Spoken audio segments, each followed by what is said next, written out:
Merci, Monsieur le Président. Monsieur le ministre du Travail, de l'Emploi et de la Santé, Monsieur Xavier Bertrand, Monsieur le Président de la Commission des Affaires sociales, Pierre Megnery, Monsieur le rapporteur, Francis Vercamer, qui est aussi député du département du Nord, député le plus peuplé de notre pays, puisqu'il compte plus de 2,5 millions d'habitants. Monsieur le ministre, la proposition de loi que nous examinons aujourd'hui a été guidée par un principe vertueux et cher au groupe centriste, nouveau centre et apparenté, s'assurer du respect de la justice sociale. En effet, le texte entend moraliser les dispositions qui ont trait aux conditions d'encadrement et de financement des plans sociaux, en renforçant le contrôle, mettant ainsi fin aux possibilités d'abus. Il s'agit ici de doter l'autorité administrative du pouvoir de limiter les abus lors de la mise en place d'un plan social, un mécanisme parfois injuste et injustifié. Il procède d'ailleurs de la même logique que la proposition de loi, ça a été rappelé tout à l'heure, monsieur le rapporteur, de notre collègue Philippe Folliot, visant à garantir de justes conditions de rémunération aux salariés concernés par une procédure de reclassement qui mit fin à la pratique détestable qui conduisait de grandes entreprises à proposer à leurs salariés licenciés en France des emplois de reclassement dans leurs filiales des pays à bas coût de main-d'œuvre, offre qui était assortie de salaires de misère, pour ne pas dire de salaires miséreux. La présente proposition de loi tend, quant à elle, à encadrer le financement public potentiel des plans sociaux. Il ne s'agit pas là, ça a été rappelé, vous venez de l'indiquer, Monsieur le Ministre, d'imposer à l'administration de refuser toute aide dans telle ou telle situation, car une adaptation au cas par cas est nécessaire. Mais en posant l'obligation de prendre en compte dans les décisions de subvention certains critères essentiels, à commencer par la situation économique de l'entreprise, le législateur peut espérer limiter les abus. Car les autorités administratives trouveront dans les termes de la loi des arguments pour résister aux pressions qui s'exercent inévitablement lorsqu'une restructuration va priver d'emploi de nombreux salariés. Au moment où, dans un contexte économique difficile, l'État procède à la rationalisation des finances publiques, où nous nous efforçons de garantir un certain nombre de droits aux salariés, mais aussi de les protéger, il nous a semblé opportun, au regard de l'actualité récente, de prendre un certain nombre de garanties quant à la mise en œuvre des plans sociaux et d'apporter ainsi quelques précisions aux mécanismes d'octroi des finances publiques. Pour rappel, la décision de réaliser un plan social repose sur l'idée selon laquelle la réduction des postes et ou la reconfiguration de l'organisation permettront de résoudre les difficultés financières de l'entreprise. Le groupe Nouveau Centre n'entend pas contester la légitimité de certaines restructurations, ni la nécessité d'une politique active de reclassement des salariés, y compris à l'aide de fonds publics. Mais le dispositif d'accompagnement financier des entreprises par l'État, s'il est inéluctable pour une entreprise en faillite, il paraît tout à fait anormal lorsqu'il s'agit d'une entreprise qui fait des bénéfices. Il est, à notre sens, choquant d'apprendre régulièrement que telle entreprise fortement bénéficiaire a pourtant obtenu un concours de l'État dans le cadre d'une opération de restructuration.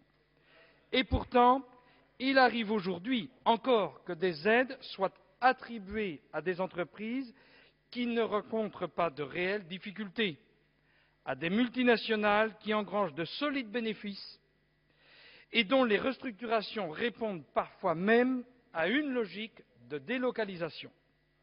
Ces cas de figure sont choquants. Et c'est pourtant ce qui s'est passé, ça vient d'être rappelé, avec l'entreprise Molex, l'équipementier automobile américain, qui déclarait un bénéfice record de 75 millions de dollars net, tout en licenciant 300 personnes dans son usine de Villemur-sur-Tarn, et tout cela aux frais du contribuable français.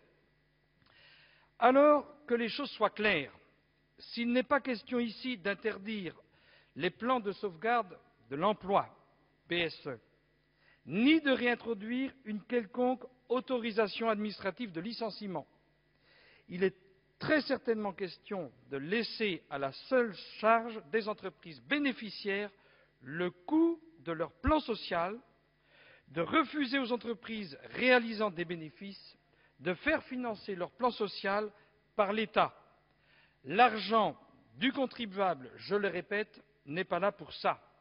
Au regard de ces éléments, nous nous félicitons que ce texte de bon sens ait pu être adopté par la Commission des affaires sociales. Il a été reproché en commission au texte de n'apporter aucun changement substantiel à l'état du droit existant. Je pense au contraire qu'il permet que soit clairement notifié dans la loi le pouvoir de l'autorité administrative de refuser le financement public d'un plan social au regard de sa situation économique. Toutefois, puisque nous avons tenu compte de vos observations, mes chers collègues, nous avons souhaité, Jean-Christophe Lagarde, député d'un département très urbain, moi-même député d'un département rural, ou tout au moins d'une circonscription rurale, apporter un certain nombre de garanties supplémentaires au travers de 2 amendements. Le premier amendement précise que lorsqu'une entreprise déclare aux services fiscaux un bénéfice net ou refuse de communiquer son dernier avis d'imposition à l'autorité administrative compétente, aucune aide du Fonds national de l'emploi pour la mise en œuvre du plan de sauvegarde de l'emploi ne peut lui être attribuée. Le deuxième amendement entend, quant à lui, confier au juge la possibilité d'octroyer à chaque salarié licencié une indemnité supplémentaire de licenciement minimum égale à 50% de l'indemnité prévue, ce, à la charge de l'employeur pour compenser le préjudice subi. Cette disposition concernerait les entreprises de 50 salariés et plus qui licencieraient 10 salariés ou plus sur une même période de 30 jours, alors qu'elles déclarent aux services fiscaux des bénéfices nets. Ainsi, vous l'aurez compris, le nouveau centre, attaché aux valeurs de justice sociale, vous invite, mes chers collègues, à adopter cette proposition de loi. Et pour conclure, Monsieur le Ministre, je voudrais vous adresser un message personnel. Je vous sais, et je sais le gouvernement et le président de la République, très attentifs à ces questions. Les Français savent que le président de la République, le Premier ministre et le gouvernement ne peuvent pas tout résoudre.